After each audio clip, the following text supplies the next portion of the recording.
Have you ever felt like something about your life just didn't quite add up? A quiet echo in the back of your mind. A sense that a part of you was missing, even if you couldn't say what or who. Hi, I'm Abby, and welcome to Narrated by Abby, where we share stories of truth, transformation, and the mysterious ways life reveals itself. If you believe that the greatest discoveries are often the most personal, the most unexpected, then subscribe now, because what you're about to hear could happen to any of us. This is the story of how I discovered I had a twin sister, and how she had been living an entirely secret life. I always felt other. It's hard to explain, and I didn't have the language for it when I was younger. I wasn't unhappy, I was loved. My parents were kind, responsible, stable, but from as early as I can remember, there was a shadow feeling I couldn't shake. Not emptiness, not loneliness, just incompleteness. As if there was someone I was supposed to know. Some echo I was meant to hear back. Growing up, I would catch myself in the mirror sometimes and think, you look familiar, but not in a way I fully understand. I'd look into my own eyes and feel like there was another pair somewhere out there, blinking at the same time, watching, wondering. Weird, right? I thought so too. Until the letter arrived. It wasn't addressed to me. It was meant for my mother. But she never opened it. It sat on the hallway table for days. Plain, cream envelope, no return address. And for some reason it called to me. I wasn't snooping. I wasn't trying to uncover anything. I just opened it.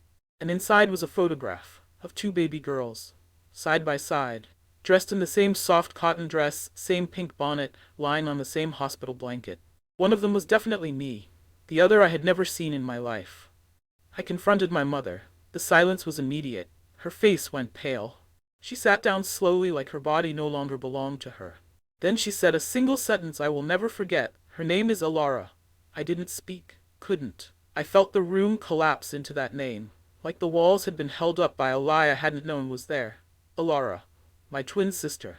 Born minutes after me. Given away. Raised apart. No one ever told me. And for 27 years she lived an entirely separate life. At first I thought it was a joke, or worse, a cruel mistake.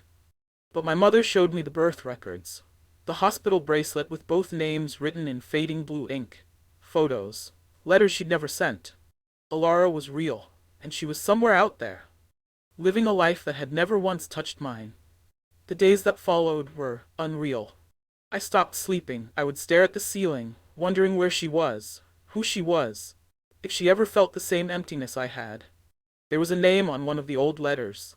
A school in Yorkshire. It was the only clue I had, so I started searching. At first, nothing. Old school rosters, no photos, no social media, no digital footprint.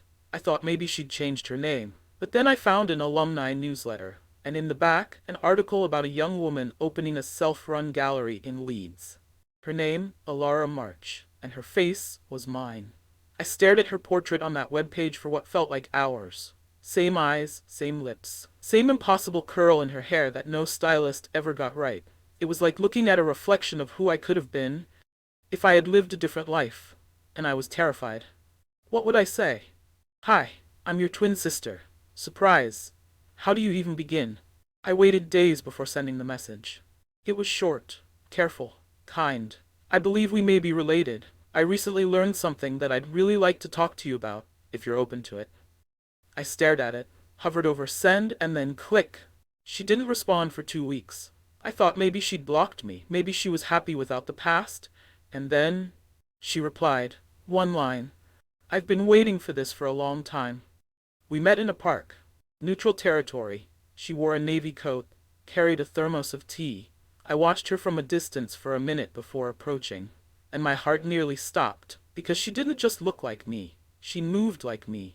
The way she brushed hair from her face, the way her eyes scanned the horizon, it was like watching myself. She turned, saw me, and smiled.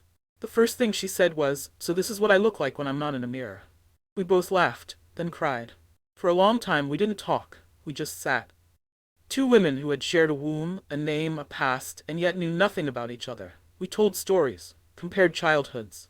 Hers, quiet, creative, raised by a single woman who loved her fiercely but never spoke of the past. Mine, structured, suburban, filled with piano recitals and parent-teacher meetings. We were different, and the same. She showed me a birthmark behind her left ear, the same as mine. She said sometimes she'd look at her reflection and feel like there was someone else inside it. I said, me too. The more I learned about her, the more I felt like the missing parts of my life began to fill in. She was a painter, used art to work through grief, uncertainty, rage, and joy. She painted what she felt, not what she saw. And in every brushstroke, I saw a version of myself I hadn't dared to become. Alara never hated our mother. She was sad, but not angry. She said she always knew something had been kept from her. The woman who raised her, kind, gentle, guarded, had once told her, "You were born with a twin flame, but this life is yours to live." We met often after that. At first it was careful, then casual, then necessary. Like we had always been building toward this reunion, and now we could breathe. She came to visit my apartment, painted a portrait of us, side by side. She called it Found. I hung it in my hallway. Our mother apologized, to both of us. And while it didn't erase the pain, it helped. Because sometimes forgiveness isn't about fixing the past, it's about building something new in its place. Alara and I are sisters now, not just in blood, but in bond. We still marvel at how life pulled us apart, only to bring us together again. Different lives, different choices, but somehow, still part of the same song. If this story touched something in you, if you've ever felt like a part of you was out there waiting, then you're in the right place. Support Narrated by Abby by liking this video, subscribing to our channel, and hitting the notification bell so you never miss a moment of truth. And tell us in the comments, what would you do if a hidden part of your life suddenly came to light? Because sometimes the most unexpected discoveries are the ones that bring us home.